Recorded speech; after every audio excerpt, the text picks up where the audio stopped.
esteemed panelists for taking our time today and joining this session. So this is a very interesting session. When we were researching and we were talking to the industry people, we realized that, and it came as a feedback, that brands are looking to grow, but one of the biggest problems that they face within their organizations is that, that teams are working in silos.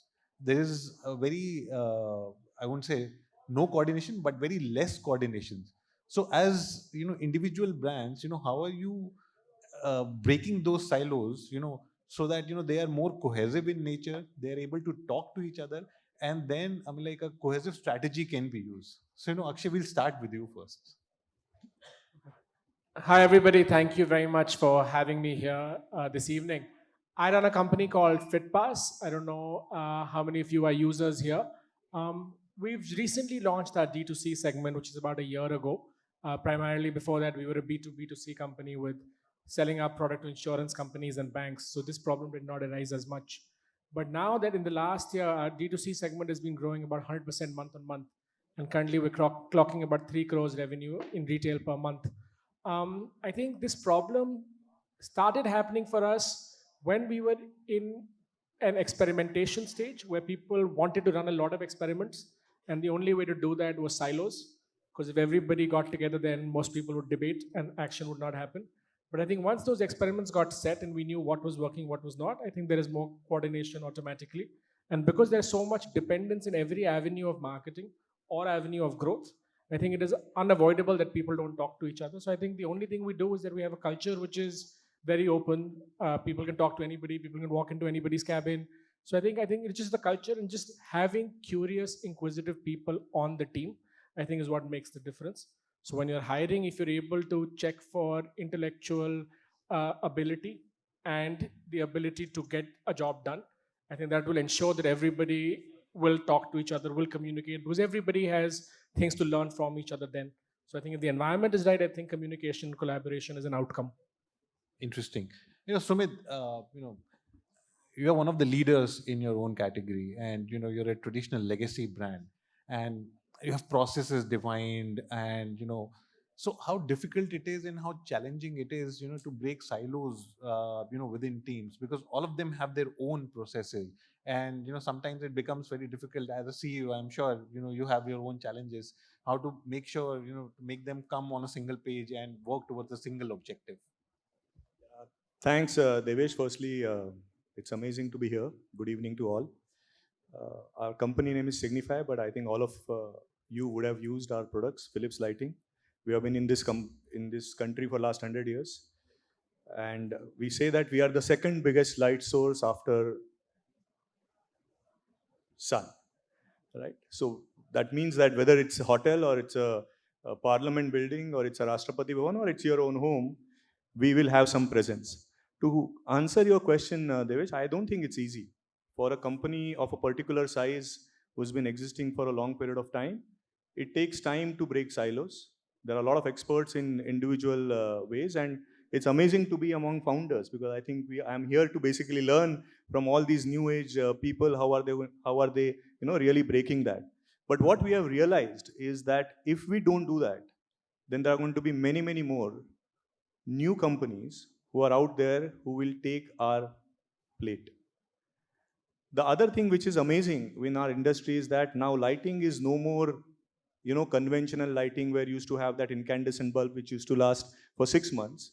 Now all of that is digital lighting. So it gives you data. So it's smart cities gives you data. You can customize things. So now there is a big data available from the products itself. And then there is a data which is available through your customer journey, etc. So what we are trying to do, I don't think we have reached the level where we have to.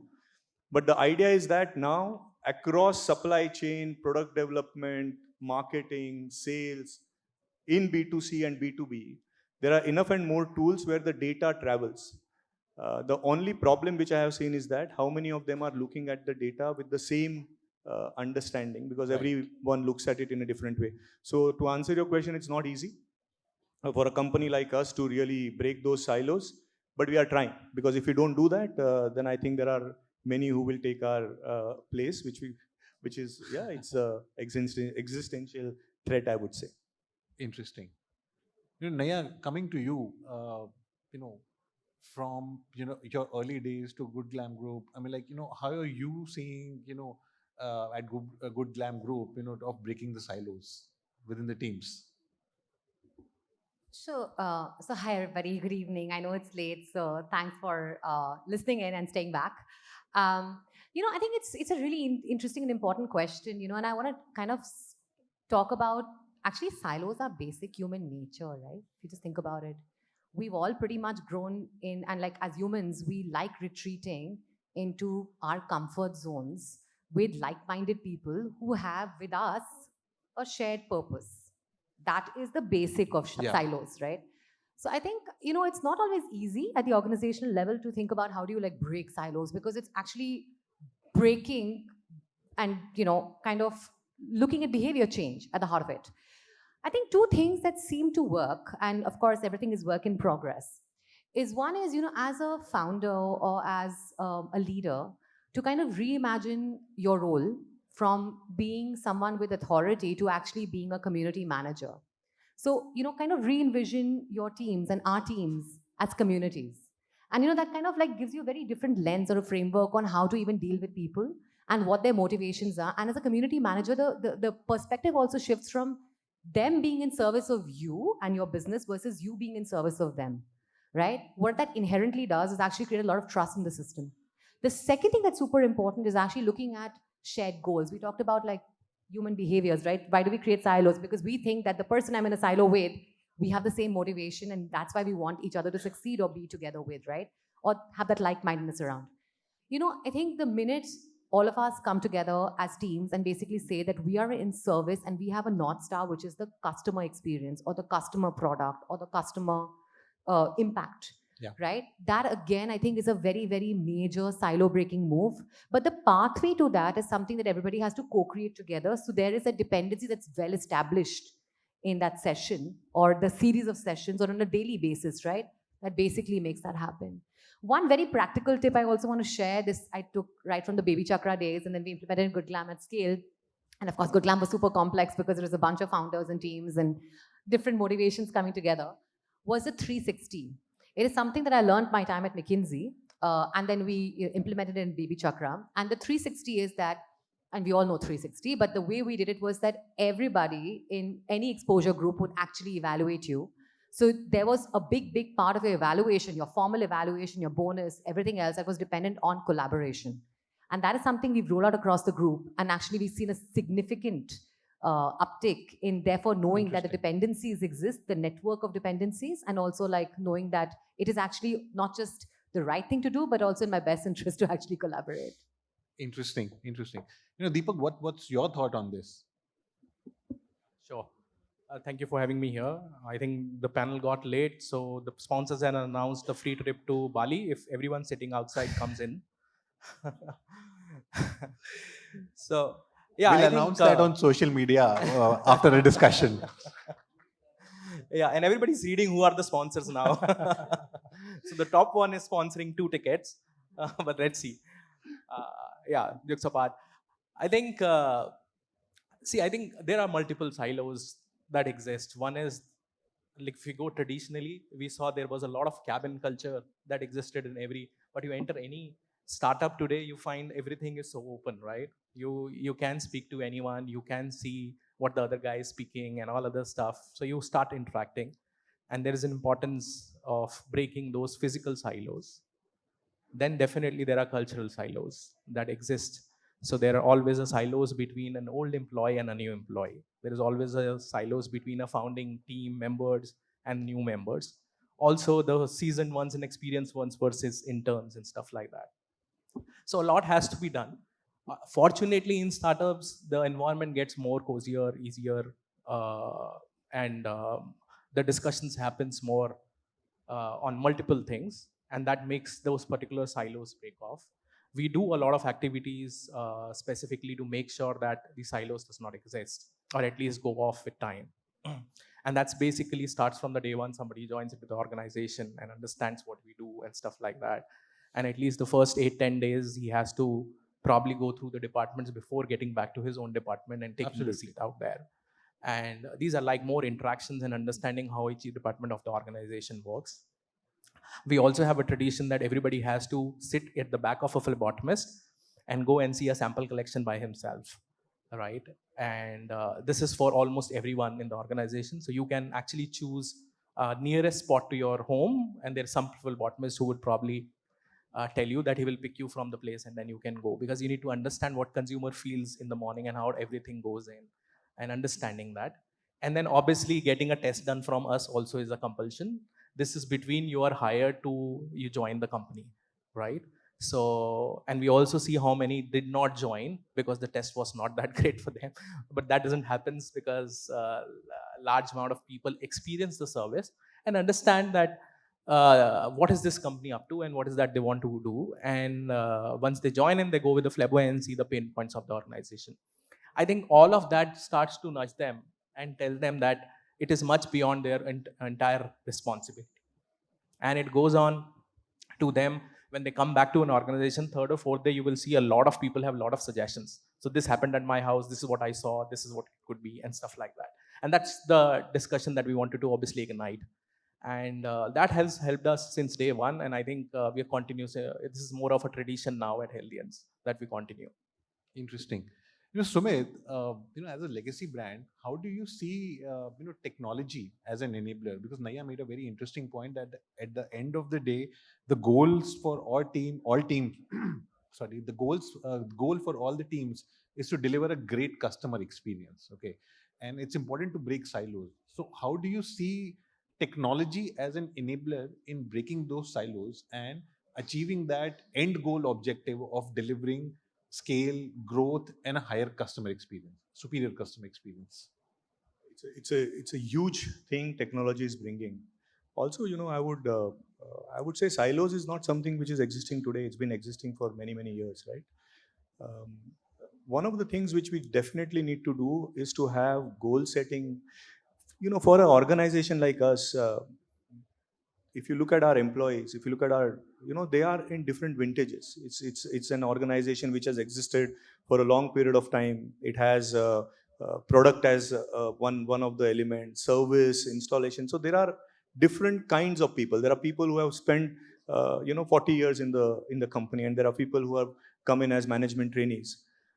What technology is doing is actually bringing the fact to each and everyone, in spite of having goal sheets which are same, right? I think it's usual thing to have same goal sheets to make sure that incentives are structured in a way that you only win if the team wins. I think all that is all that is there. But what is becoming even more critical is because the technology disruption which is happening at the consumer level. Today, when you're going and buying any product, earlier you used to go and buy a product in a particular way. Today you do that in multiple ways. And the way you do it also is very different. If you don't have a service which is right, you're going to go back to the internet and in the social media and are going to talk about it, right? You also want influencers to talk good about it. So I think what technology has done is change the consumer experience. And when that problem comes, nobody can say it's a problem of one department versus the other department. So for legacy organizations like us, we are being pushed to change and break the silos. Because if we don't do that, the response to the customer itself is going to be very different. Now, there are different tools of technology which have come in, right? So whether it is AI, which we invest quite a lot in terms of really predicting how the customer journey is going to be, whether it is to absorb all the data, take the analytics out, and make it far more relevant for the last mile, whether it's a retailer or whether it's an interior designer, and how do you use that data to, and it's the same data shared across. So I think technology is firstly pushing legacy organizations like us because the customer is changing. And there are a lot of things which we are doing as an organization to bring the same data across to all. And all of that is visible today. It's whether you are going to a retail outlet, how much time are you spending in the retail outlet, what kind of width are you putting it. Not only you, everybody is able to look at it, right? So I think technology is changing quite a lot, and these tools are helping us to break silos. But I agree with her. It's far more cultural, and for legacy companies like us, it's not easy. I would not say it's easy to break that. Yeah, because we keep hearing a lot about, that traditional organizations have undertaken a journey of digital transformation, and they are revamping their entire processes. So how difficult, how challenging that process is? I think that's not challenging. For a company which has money to spend to get more tools, etc., is not a challenging thing. To change people to use it is far more challenging, right? So, for example, not having cabins is something which we had last 7 years back. CEO bhi saath mein baithega, everybody has to sit together, and that is the way we will break the silos. I think it happens. I think it's a phenomenal idea to actually bring everybody together so that there is visibility. But at last mile, at every level, usage of technology is not the same.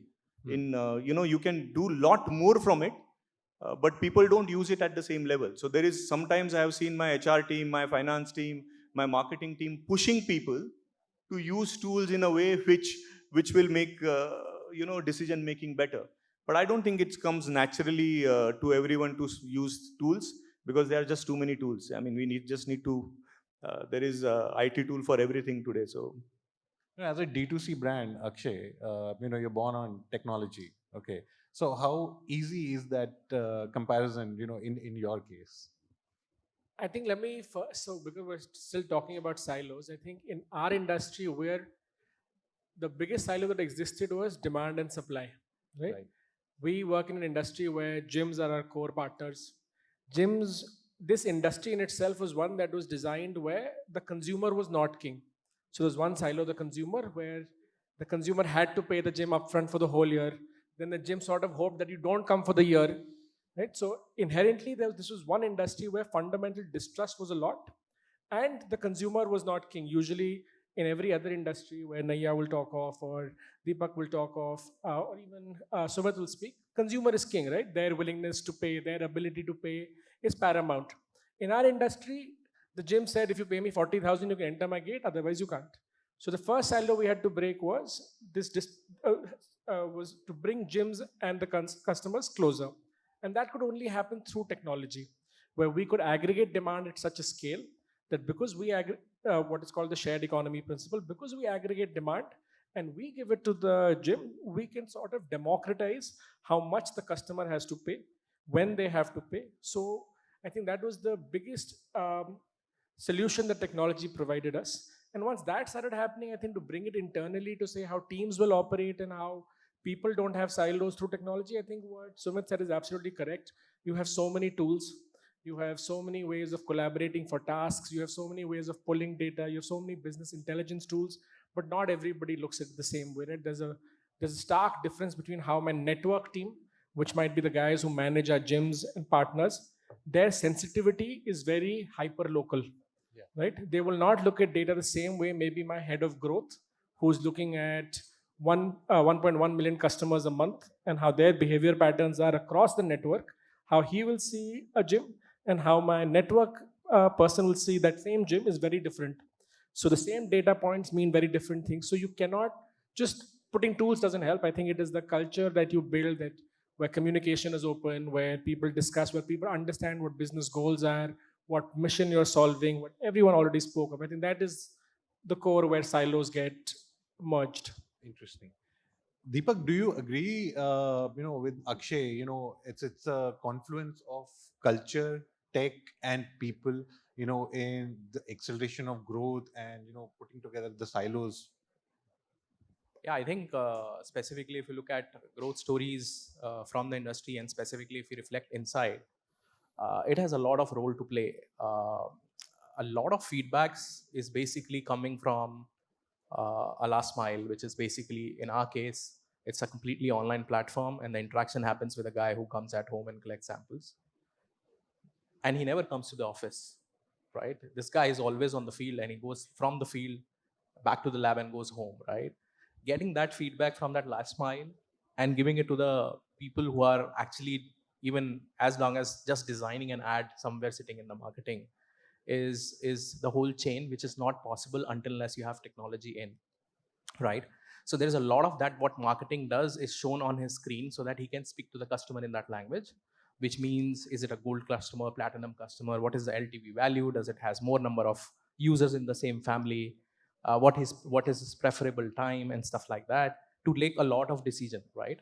At the same time, he also understands on his app that this consumer is basically a diabetic consumer, and last test was repeated 3 months ago, and and probably 3 people in this particular family is also diabetic, right, at the same time. So that helps this guy who's at the front, standing and talking to the consumer at that point of time, to actually do a lot of upsell. And we have this great number which comes as big as 28% of our sales coming in on the spot when a guy is sitting in the house.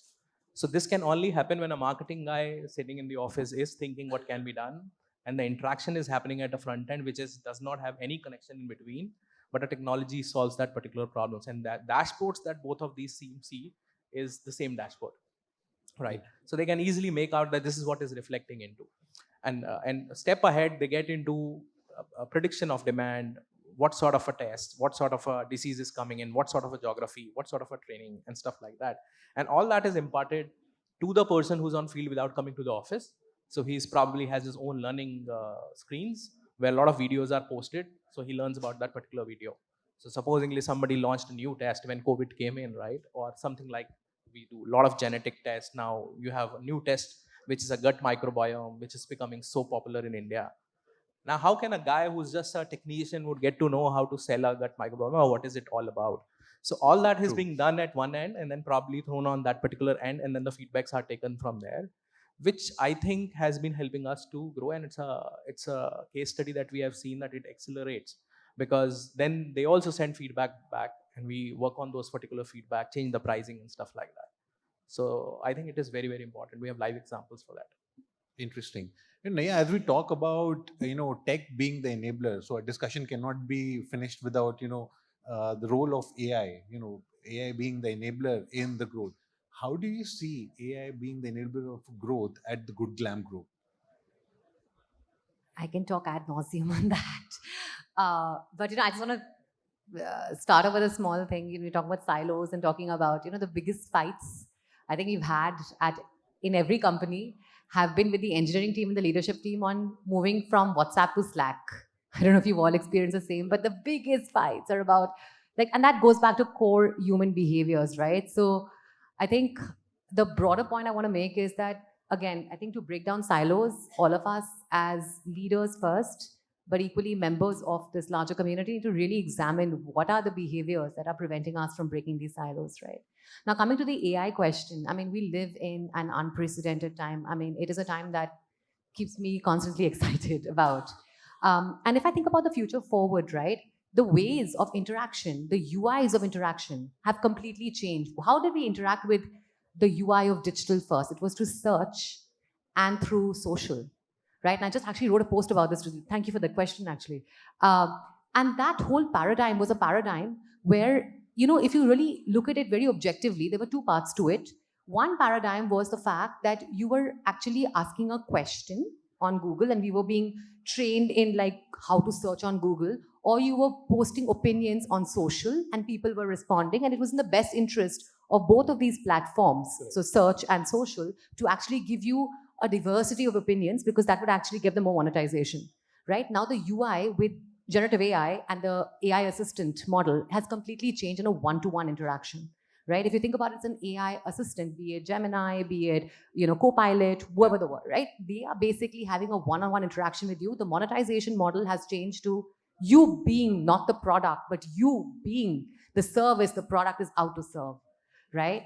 And therefore, the information they give you needs to be palatable to you as the customer, and it's going to be an echo chamber at the end of the day, is my read, unless we do things right. So what does it mean from a product creation, from a distribution paradigm, right? It means that we as marketeers, as business builders, need to really rethink the rails of distribution, digital distribution of our products. The search, the social paradigm is where we are at today. The paradigm is changing, right? And how do we incorporate ourselves in a way that's intelligent and relevant and hyper-personalized in a new generative AI, search, conversational AI paradigm, I think is key. The second thing is, a lot of the data that these generative AI models are built on is past data. It's refreshing very, very quickly, but it's still past data. Therefore, while we talk about pattern recognition, there's still a very, very strong case for human intelligence, right? And I think it goes back to that. How do we build our teams to be extremely agile, of course, but also retain their creativity and help them re-engineer their way of thinking and problem solving for a new paradigm where they're looking at data and they're looking at insights, looking at predictive models and predictions, and not just following it blindly. They're analyzing it with a very different lens. So I think the future for us, not just as a group, but I think overall as an ecosystem, is where the human augmentation to artificial intelligence is absolutely critical. We need to think about reskilling, upskilling our teams and ourselves. And number two, we will rethink the rails of discovery for the products and services and for our own brands that we're out to build. I was having a discussion with a couple of marketeers an hour ago. So they were talking about, from an execution point of view, how the two teams are working differently when it comes to the execution of a campaign versus giving a context to the campaign. The two teams are working very differently and they're extremely in silos. And some of the major goof ups or major feedbacks that happens on the customer experience is because most of the some of the campaigns, they are out of context and the consumer is not able to resonate to them, and it ends up hurting their feelings. And that is when the execution team is working in silos without having a context to this. So do you think that is a huge challenge to the industry? 100%. I mean, and I think it's going to continue, by the way. I think it's only going to get more pronounced. And it's not because of lack of will or lack of ability or lack of whatever. It may not always be a cultural issue or an issue of reconciling KPIs and OKRs and all the end goals, right? It's actually an issue where your customer is in so many places today. She is offline, she is online, she's discovering you through a conversation with a friend, she's discovering you on WhatsApp, she's figuring you out through a conversation on Copilot. It's just such a scattered footprint and such a scattered, therefore, visioning of the consumer. And while I know that, and I love these conversations, we have a lot of fellow founders I talk to on the MarTech side, right? And we all kind of commit to a 360 perspective. It's impossible to get a 360 perspective. And this is why, Devesh, it becomes even more important for human augmentation and intelligence to come in. Absolutely. Right? Because that's where your people on the ground, your insights and your gut as leaders or people who've built in that space, your team's combined intelligence really comes in. And then the problem statement is a bit different. You harness the power of technology at different points to create as best as possible a holistic view of your customer. But then after that is a bit less science and more gut. Absolutely. The time has come up, but before I close the session, a quick word on how do you see, AI as the enabler of growth as a key strategic driver in growing the organization, scaling the growth, and breaking the silos. Akshay, let's start with you. I think I'm going to echo what Naiyya said. Obviously, what the potential of AI is really with the business owners, with the rules and intentions they set. So I think owning that and understanding that the power is limitless and what you want to do with it is consequently limitless. I think for us in our space, India is a country which is the youngest country in the world. 50% of the population is below 35.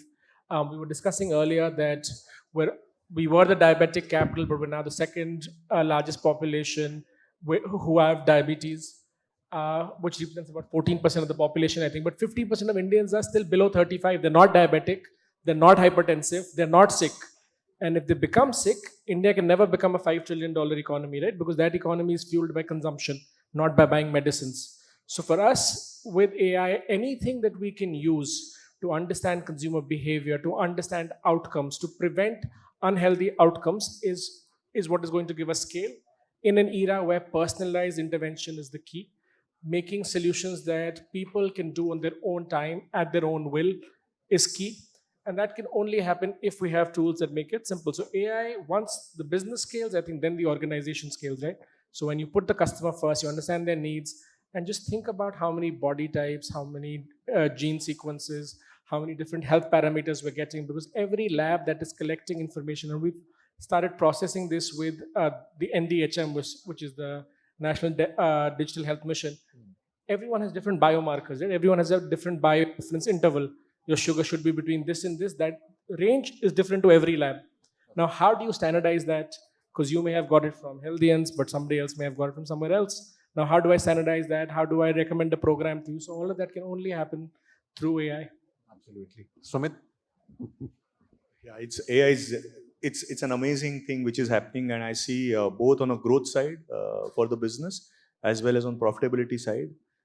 There are so many things which we are able to do now. I think in our company we are using it. Of course, customer acquisitions, he said, how to do that, but also a lot of productivity which is being brought up. Our product development is becoming faster. AI, which is more general, but using that also creating the models for your own company to make electronics, designs faster. I think there is so much potential to AI. But one thing I want to actually, leave all of us the thought with is customer acquisition, profitability, all these new things which you are talking about is to acquire, and he said, lifetime value of a customer. I think customer is bigger than a lifetime value in my mind. Uh, as long as you are able to deliver your product, as long as you are able to deliver the experience of your service, the focus, if it is on that, and then AI only becomes a tool, enabler, all technology to do what you are doing better every day. But you cannot take your eyes off from what you are delivering to the customer, whether it's a service or a product.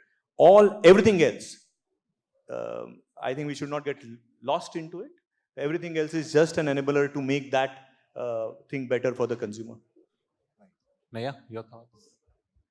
So I literally wrote a LinkedIn post on this because I've been thinking about this topic for the longest time. The first time I heard about Gen AI, by the way, was, I don't know, 4 or 5 years back when it was just starting off in the US, and I was meeting one of my investors, Anand Chandrasekhar, and he was down in India, and he was telling me about LLMs, and I was like, what is LLM? Like, I studied law for my undergrad. I was like the master's program, but like that is literally like my first exposure, and since then I've been just fascinated. Now I want to caveat everything I say right now by I am an AI optimist. I'm a very future optimistic person. But there are two cautions I would just lay out. One is there are a lot of data. So we all know how AI LLMs are trained, right? There's a lot of data sets that do not exist on certain extremely critical future forward topics. Women's health being one of them, for instance, right? Or number two, patterns of funding. Past patterns of funding, we know both BFSI as well as risk capital, venture capital, private equity, largely male dominated in disbursals, right? So what is being fed into these models, apart from like, and I call it the immortality bias, that'll continue because it is based off last data, right? And that data doesn't exist to like correct it in future. So I think that's one big watch out that we as leaders and creators of a new future for all of us need to keep in mind, and also how we analyze what the data spews at us, right?